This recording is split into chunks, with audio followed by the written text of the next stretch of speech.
This is day 2 of the September 88 7-day retreat.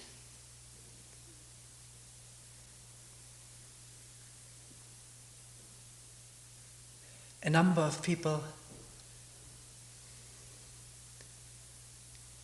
have brought up fear during meetings.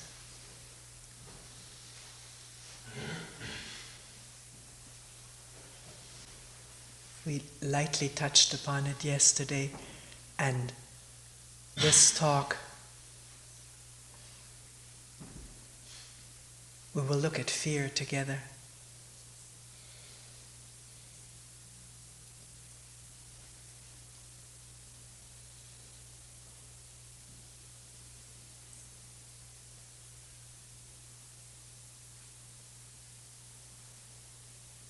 One person mentioned, since having really gotten in touch with fear, it's just amazing looking around. It seems that fear is in every human being. Not just is in every human being, but our actions, do they all come out of fear?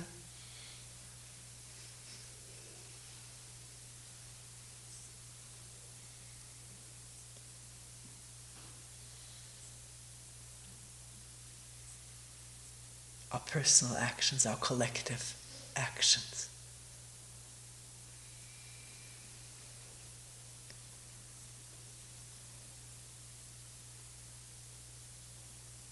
Fears exist at so many levels of the mind. By levels we mean accessible to the conscious mind, or somewhat accessible to the conscious mind, or not accessible to the conscious mind.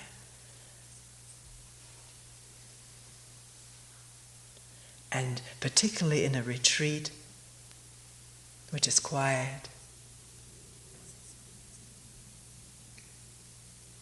where the conscious mind has an opportunity to slow down and quiet down, meaning the defensive mechanisms also slow down, quiet down,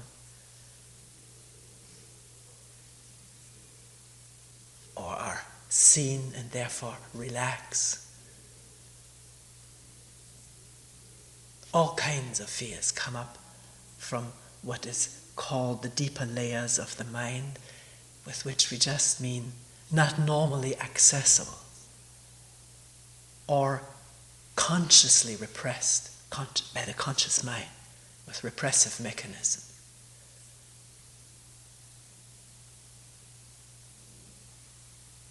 Also, in a retreat one may be just more aware, with fewer distractions, fewer escapes, more becoming aware of fear, fearful thoughts, fearful reactions. Also the mind, in listening and looking, becomes more sensitive. So where there may have been a dullness, which is also a kind of defense, a dullness to fear, fearful reactions, being more sensitive, sensitized, again more awareness of fearful responses, fearful organism.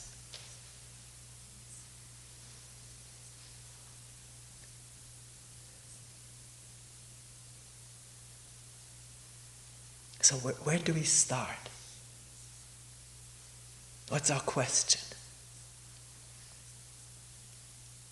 Why are we afraid? Or what is fear?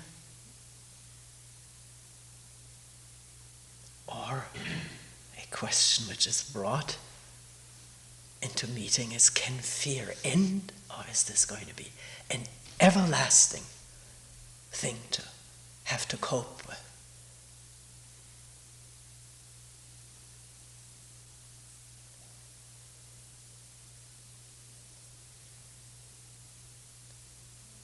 Why are we afraid?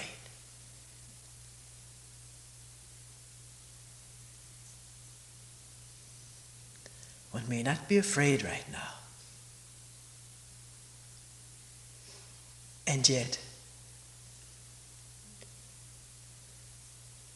a vivid memory of a fear recently or maybe longer ago can be evoked. One can look at it.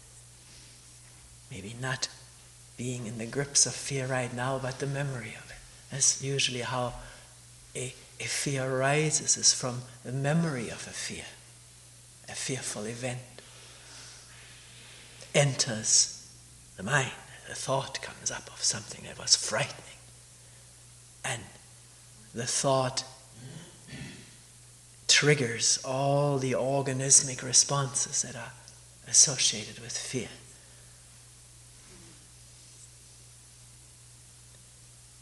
So what are our frightening thoughts all about? And we could list them for the next hour. We'll just pick some.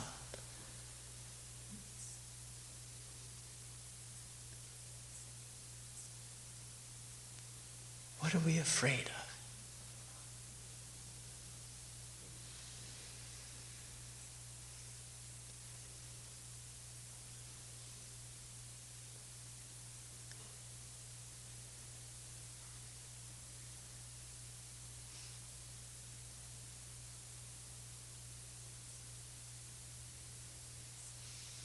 We are afraid of losing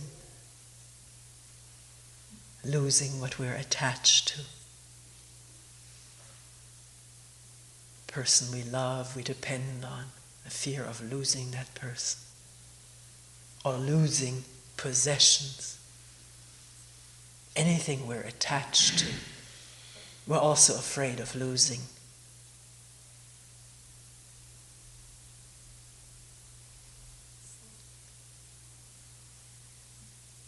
Losing a job, losing income,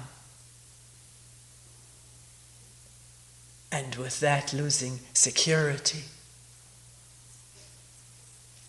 So fearful thoughts are thoughts of what is going to happen to me when I don't have income or a job, financial security. That thought can evoke great fear. What will be my old age like? Will I have enough to live on?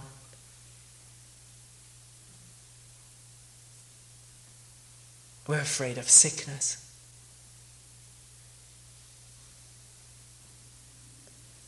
Always new sicknesses coming up. The medical science, medicine has conquered more sicknesses, and yet more sicknesses come up,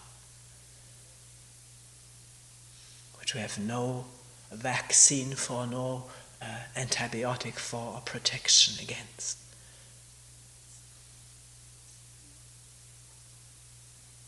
Fear of AIDS, cancer.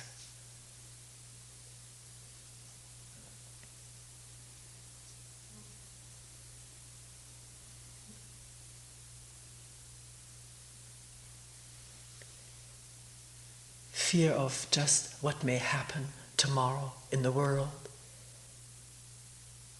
Fear of war, nuclear attack. Here we were so, in this country, still so isolated from direct war scenes. There's still the fear of being attacked by missiles. Some people are afraid they may be attacked by the Nicaraguans. And if there isn't fear, fear is often drummed into us. Fearful scenarios are being pointed out in order to get funds for defense industry, what is called defense industry. It is not just defense, it's attack industry.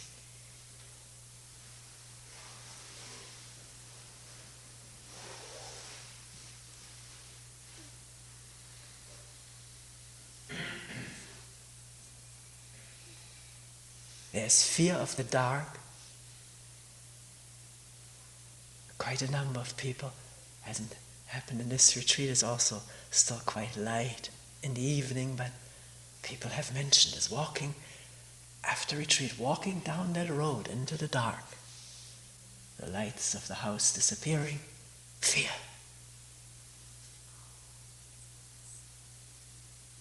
And as some people reported, fear seems to come out of the darkest recesses of the mind. One person expressed it as fear arising out of the primeval darkness of the mind. Meaning, well, there's no awareness, no knowing, no seeing, no light. Because when there's darkness, then anything can be imagined to be there or to be happening. The so famous example of stepping on a rope and thinking one has stepped on a snake. Because when it's dark, the mind can project anything upon anything and then be afraid of what it has projected. That a ghost may be lurking behind a tree.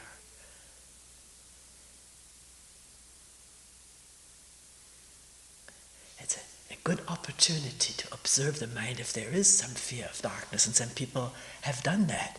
Walked down the hill in the presence of fear and observed with what one may call courage, but it's interest.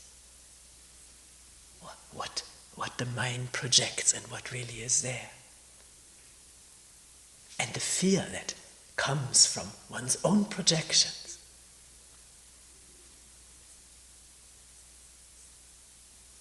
We're scared of the demons that we project out of the darkness of this mind.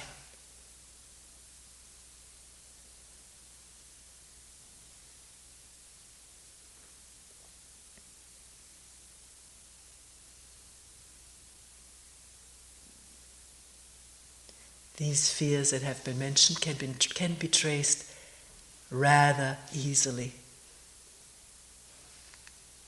consciously. Understanding that the fear of thinking about nuclear war elicits the fearful response of what will happen, reading about nuclear winter and imagining in it, and fear what will happen to my children or the future generation. Although usually it has to be connected with oneself to be really felt as fear. One isn't so afraid for others, usually, but for what is connected with me, my children, my family, or my country. The farther away something is happening, the less fear. It doesn't concern me. That's an interesting cue to understanding fear.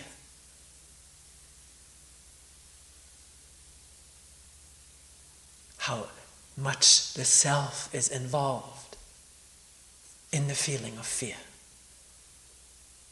Feeling of self, mine, my dear ones or close ones, my group.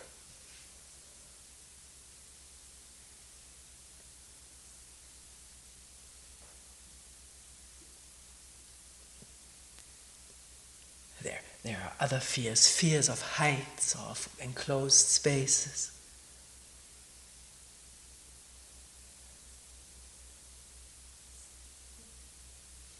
One may not know where this comes from. Fear of height, of course, one can observe the thought of falling down. And one can feel throughout the body the falling, the discomfort of the imagined falling, hitting the ground. Again, what the mind can project, imagine vividly due to its inbuilt processes of remembering and projecting images can cause tremendous fear or whatever it is that we refer to with the word fear, certain organismic physical feelings which are discomforting and uncomfortable.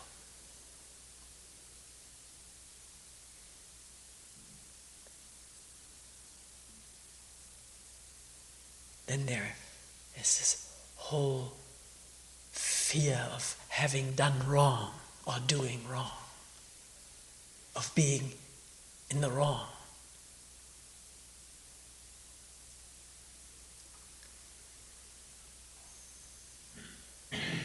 With which goes the fear of being found out and punished or reprimanded or facing some kind of a retribution. May not be a clear feeling of what it is that one has done wrong.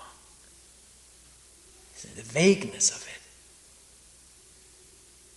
particularly conducive to the state of fright, anxiety, having somehow or other having done wrong.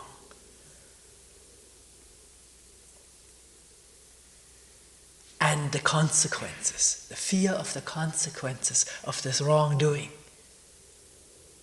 the being exposed, found out, punished. Often, since we don't face fear very much, all of this remains very vague. We want to leave that dark realm and escape into something. Entertainment.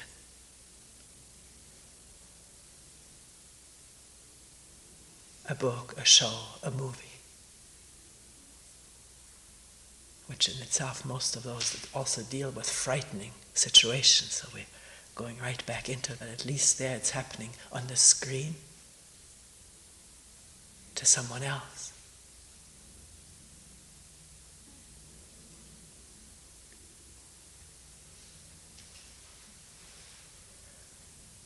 And then there are all the fears where one reports, I don't know what it is I'm afraid of. Can't put my finger on it at all. I'm just time and again, often at night, immersed in an anxiety or panic attack.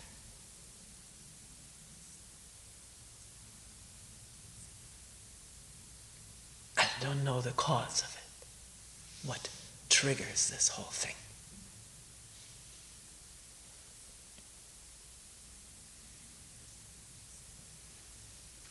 Because we know that the brain is a network of associations, all connected to the totality of the organism.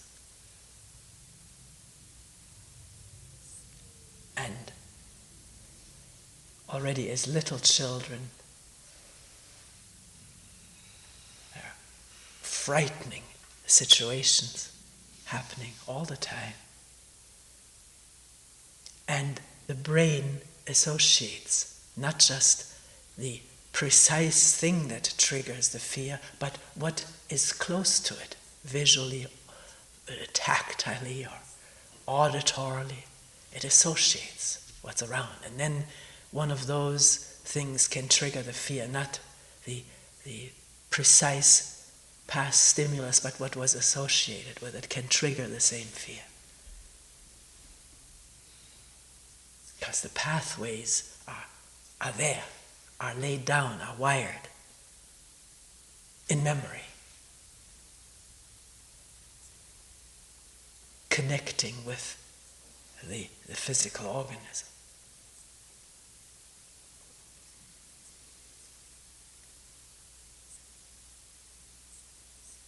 Just having stayed for 1 week with little children, connection with our visit with our children and grandchildren, and the kids they play with. All kinds of things happen all day long among the children, the teachers, and the parents. These, for kids, often so, not always, but often so totally unfathomed, unexpected outbursts of a yell, a shout, a reprimand, an exasperation, an abrupt action taken.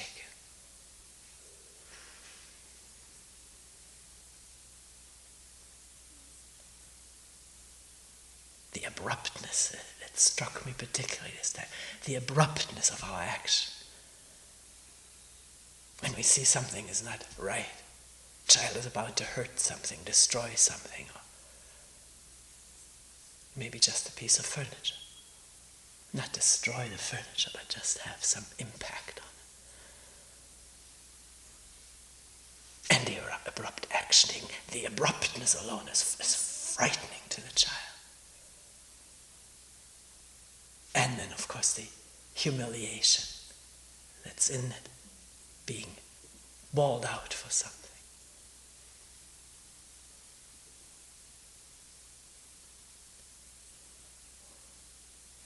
The possibility of the adult to pick up the child and put him or her in his room, her room.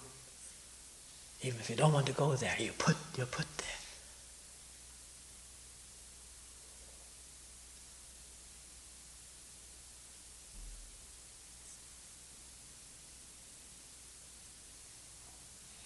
You watch the face of a child and you can see the terror.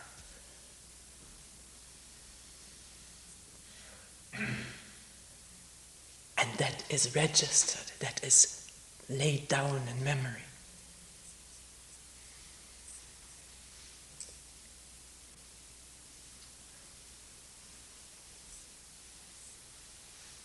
And can be evoked. One knows not how. By one knows not why this particular thing. Or one hasn't paid any attention to the evoking stimulus. But this now is there, the terror.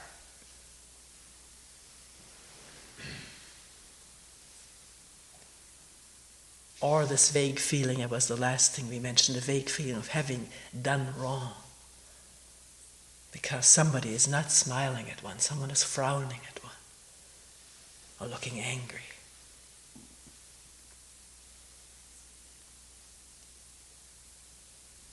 The fear of retribution, something. It's all now wired into the system because things have happened. And the brain anticipates. Not just the brain, the whole body. But the brain is sort of the key instrument of all of that. Anticipates, and its function is to protect. And the protection in the case of danger is running, flight, or fight, attacking, or freezing, playing dead.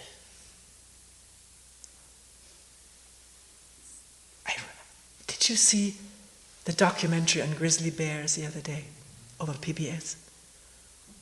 I'd never seen that before. It was as a witness of someone who had had a direct encounter with a grizzly bear, was a woman ranger of a park, Yellowstone Park. And she once, way off, not along a path, a nature path, but way off in the park, she saw a carcass of a buffalo, I think. And she went to inspect it, but I don't remember precisely, had she already seen a grizzly bear in the vicinity or not, but she knew against her better judgment she went close to this carcass and the bear just charged her and threw her down. He was on top of her and her husband wasn't too far away, and she said she was not very conscious, but she could hear herself yelling, "Oh no, oh no." And then she remembered that all her thrashing about and yelling was the wrong thing to do, that there was only one thing to do, and that was to freeze, to play dead. Which she did. And she described the bear several times with his paw or her paw, turned her over. rolled her back and forth, and then let go of her. So when we freeze in panic, sometimes one may feel, my God, how idiotic. I'm incapable of anything. Can't respond at all. Maybe this in itself is also a deeply conditioned, evolved safety response to freeze, like as though one was dead.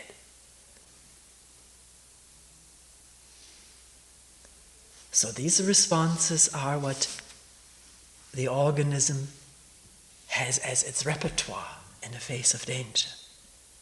Running away, or the energy gathering to attack or to become immobilized. And in our most distant past, when we were as the animals living very, today we say primitively or naturally, these responses were very appropriate in the face of danger, of namely other animals charging one or running away from forest fire.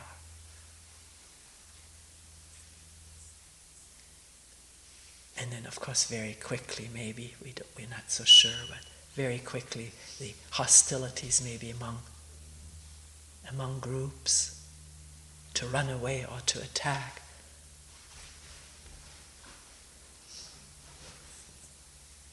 And the responses being the pouring out of adrenaline, chemicals being mobilized throughout the body, physical innervation of the muscles to run, the evacuation of the intestines so that the body gets lighter, the disappearance of all appetite to eat, finishing with eating so there's no more postponement of running and no more weight added. No interest in copulation. There's no way of running away when one is engaged in that. And as these things happen, all of these symptoms appear in a situation which is not a direct danger, but a thought about what once happened to us or what could happen to us. And the body brings about the same symptoms which are needed for running or freezing or attacking. Where does the body go with all of that? It's all mobilized. And it's felt as an intense discomfort.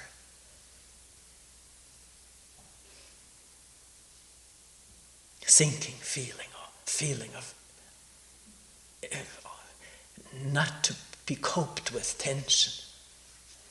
Muscles which, if the body was running, then all of this intonation of the muscles would have a function. But as one is lying in bed, what function does it have? It's probably why people pace up and down when there's anxiety. Or in bed, people tell me just tossing back and forth. One knows it oneself if one can't sleep, to move.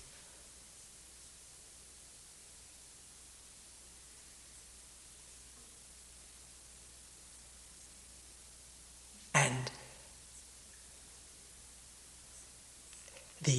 the body is so aroused by a fearful signal, a danger signal, which may not be at all realistic. It is not most of the time. When it is realistic, let us say as a by remark, then the body can respond, and there's usually not a feeling of fear. It's just taking action in the seeing of the danger, which can even be felt as invigorating. And only afterwards, as one thinks the whole thing over, comes the fear, oh my God, what could have happened to me? What if that will happen again? And then new fear responses. But if these responses are triggered by a thought, a remembrance, an associated memory that hasn't even been noticed, it has escaped the attention,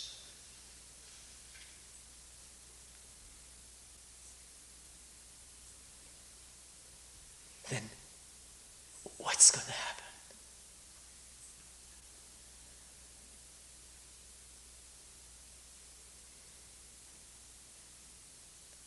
And that's the question that's usually brought. How do I respond to this? How do I cope with this? What do I do?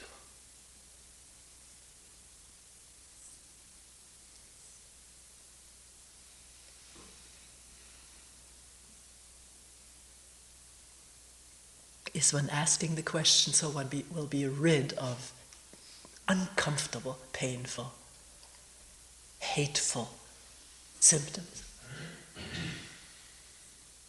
That's usually our first primary desire, to be rid of this burden, get over it, be done with it, shake it somehow or other, get a method to calm it down. Because the most popular method these days are tranquilizers, which are very readily, or quite readily dispensed, and are quite helpful to people.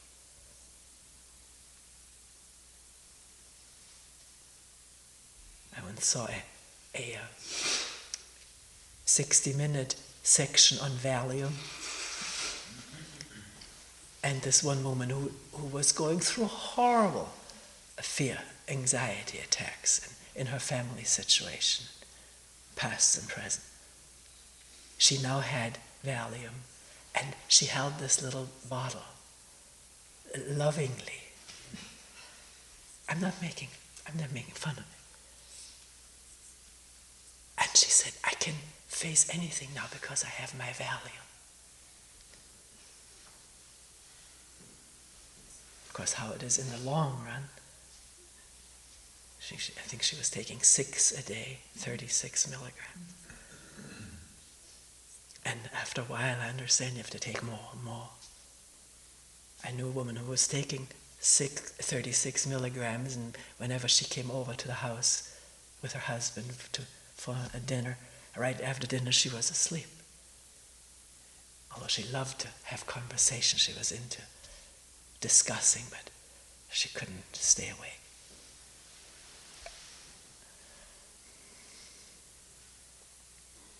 So we were asking, is one asking, how can I be rid of this? Because, what can I do about it? Because one wants to get rid of it.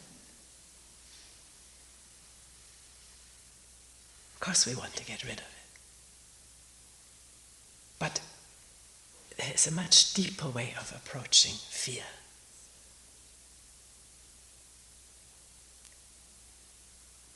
Which is to really, thoroughly, deeply, completely understand it in all of its aspects. And by understanding, I do not mean begin to pore over books which are treating fear, explaining it. But read this book of fear, which is oneself.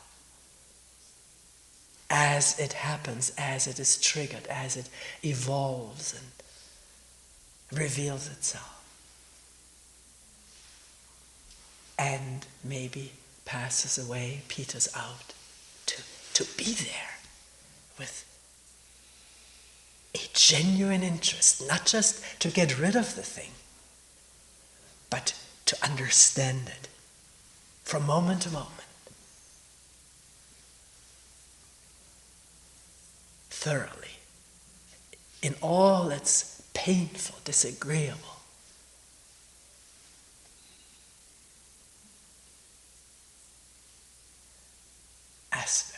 in its freezing aspects, or in its dizzying or panicky aspects, the whole thing, to understand it. Is there this kind of an interest in one?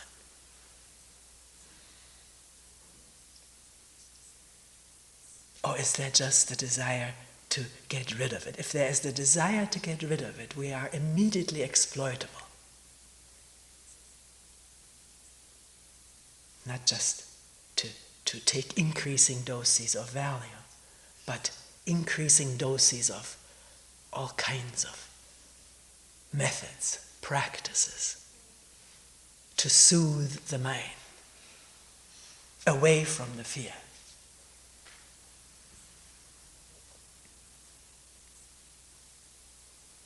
And again, I'm not knocking those. I'm just asking. Is that true? Do we understand each other? Are we all asking together? Is one just wanting to be rid of the fear and do anything almost? And fear can be such a tremendously horrid thing that one may want to be ready to do anything to get rid of it. And does one see one's exploitability?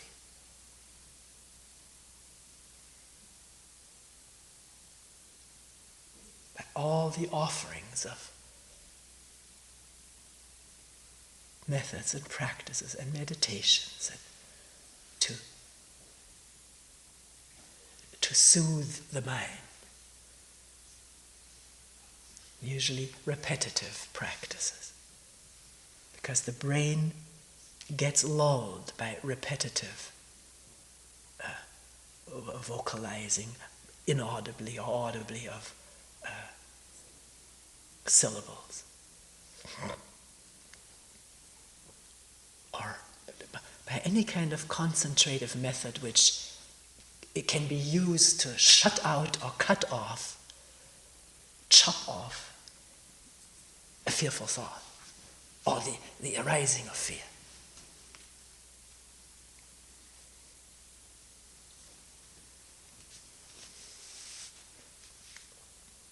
And sometimes people tell me I need to do that first so that the mind is quiet enough to attend. Is one then really attending and has put the practice, the quieting practice totally aside? One can't trust the brain to do it because the brain, as you know, can hum on and on and on. One may feel I don't need it anymore, but just like a song, I think all of us know when a song is lodged in that brain, it keeps on going.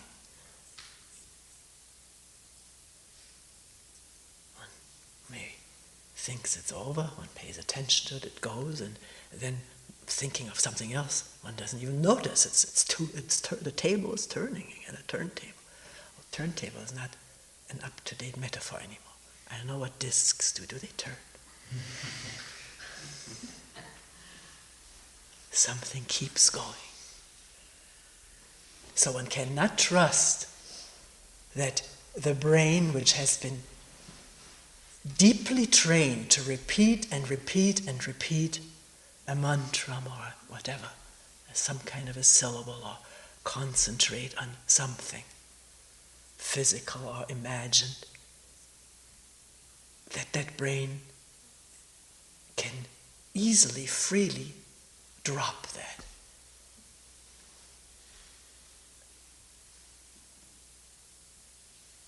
One has to look whether it's really happening or whether it is humming, droning on.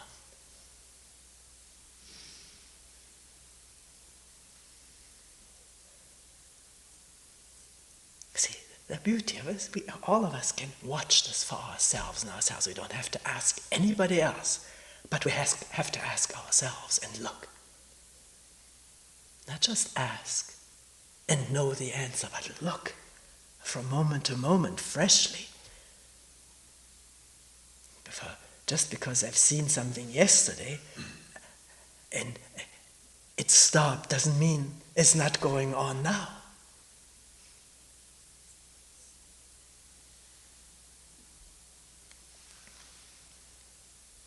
So, can we put aside now the asking for a method just to get rid of it, of the fear, and wonder directly what fear is, which is the not the bottom line, but it pervades all of human life. Since time immemorial, it has done so. See, animals may be better off. The danger is perceived and the running takes place, or the fight, and then it's over. Nothing perseveres in the brain as a remembered image, or maybe very little.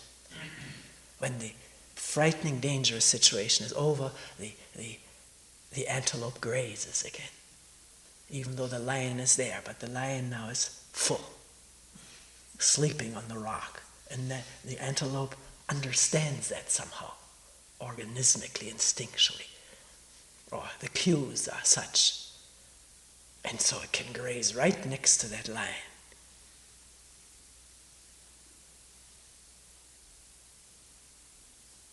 But we have a huge brain with enormous capacity for remembrances, almost unlimited capacity for remembered images, remembered incidents and past experiences, and the ability to anticipate specters that the brain can invent from books read and so forth.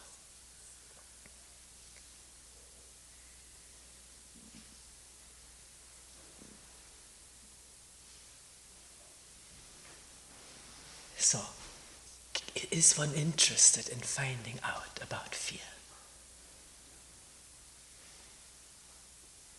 Whether it goes away or not, that's not the condition that one makes. So is one unconditionally interested?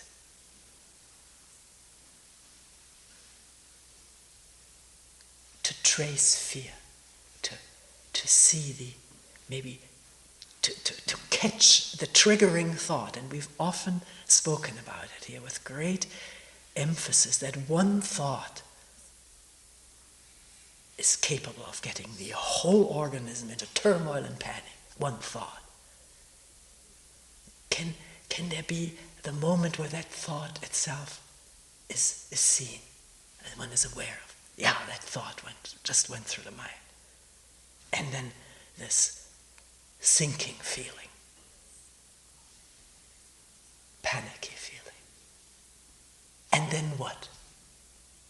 There's already some attention there because the thought has been seen, the thought that triggered. Maybe not its complete content, but that there was a thought that was directly associated with this now. So what about this? Is a very crucial moment.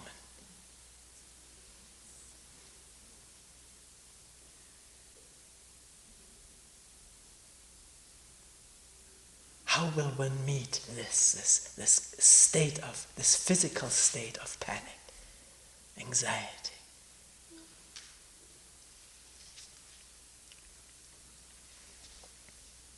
Will the mind remain attentive? We talked yesterday about a sustained awareness, not running off because I can't bear this. These are also little thoughts, little maybe statements, verbal or not. I can't stand this. I won't be with this.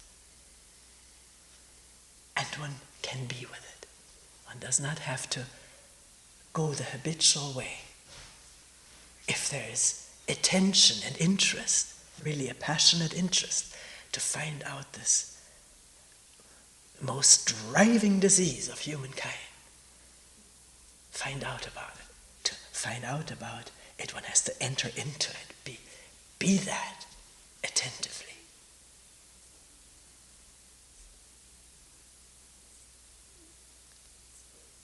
And we mentioned that yesterday, I believe, or in a meeting, how amazing it is to find out that the fear-ridden organism that is manifesting the symptoms of fear, in itself becomes a cue that there is something to be afraid of.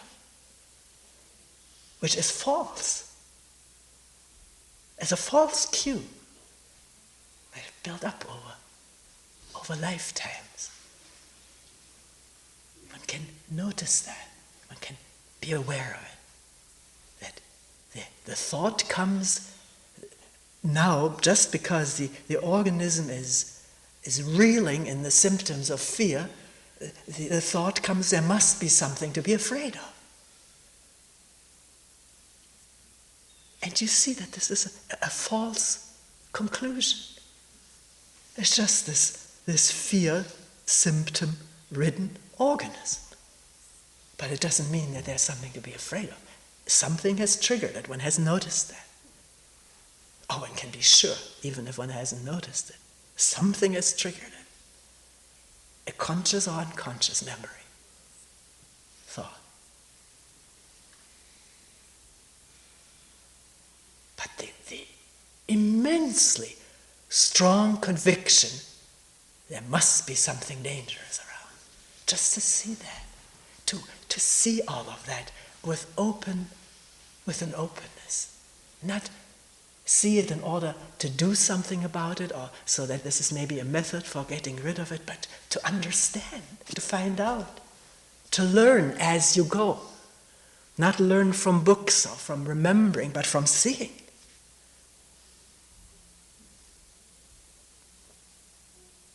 And to notice the subtle and not so subtle desire to escape and not go with it. Not go with the escape, which is pure attention. It's not, how do I do that? It's attention.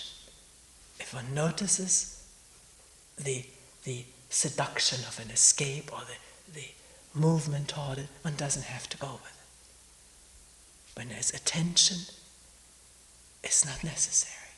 One can stay with these symptoms. Because that's what's real right now. That's the only thing there is right now. Escape is, again, fantasy away from what is. Do you see that?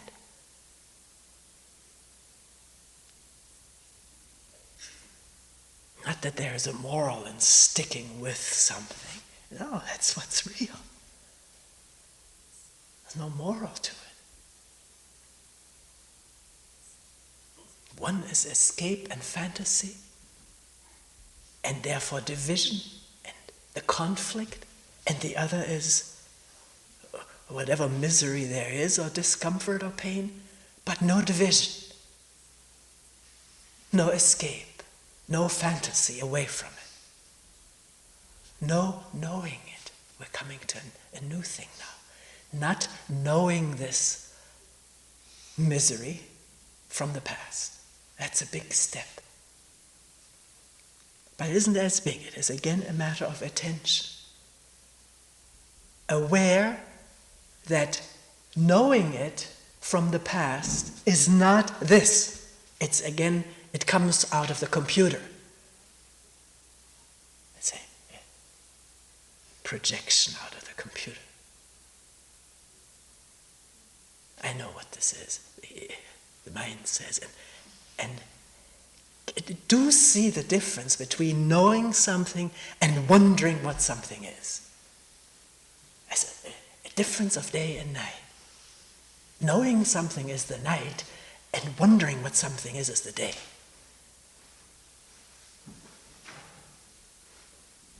And if you wonder what something is and you realize knowledge can't help you with that, because that's the past. It's up here in the brain, but this is throughout the organism.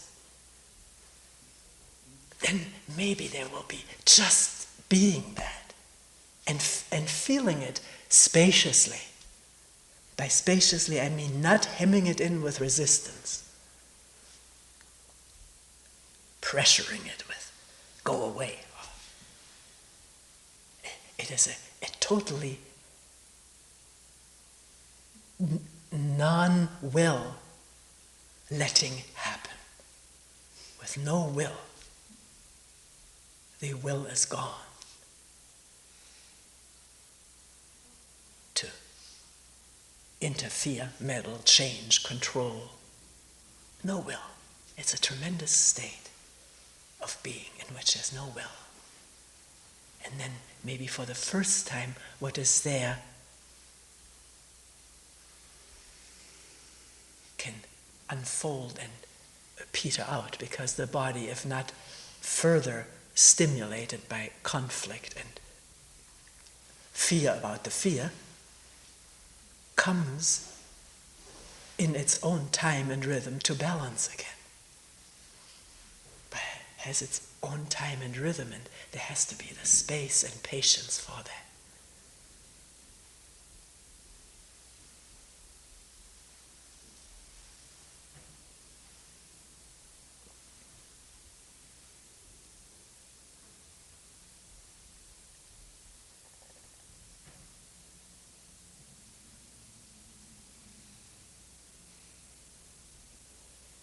So can in the presence of tumultuous, panicky fear and anxiety, which we're only labeling now to communicate with each other, but for oneself one will not know it and label it anymore, can there be utter stillness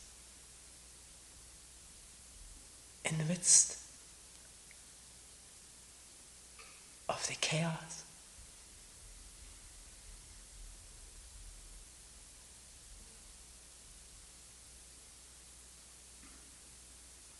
We're asking right now, not for tomorrow.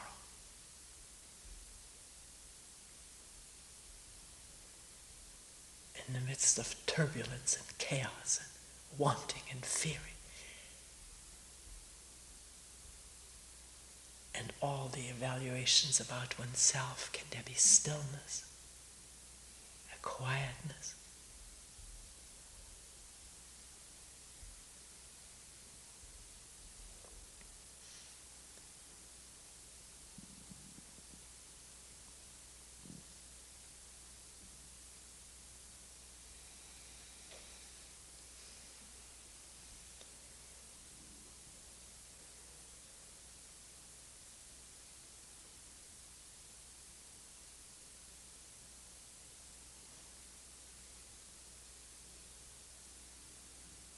Meaning the self being quiet.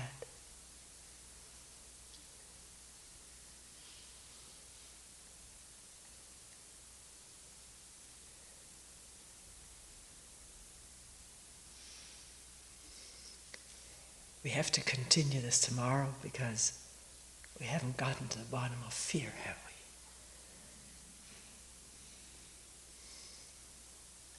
we? It is totally linked up with a sense of self. And we'll look at that tomorrow, maybe, unless something else more urgent comes up before.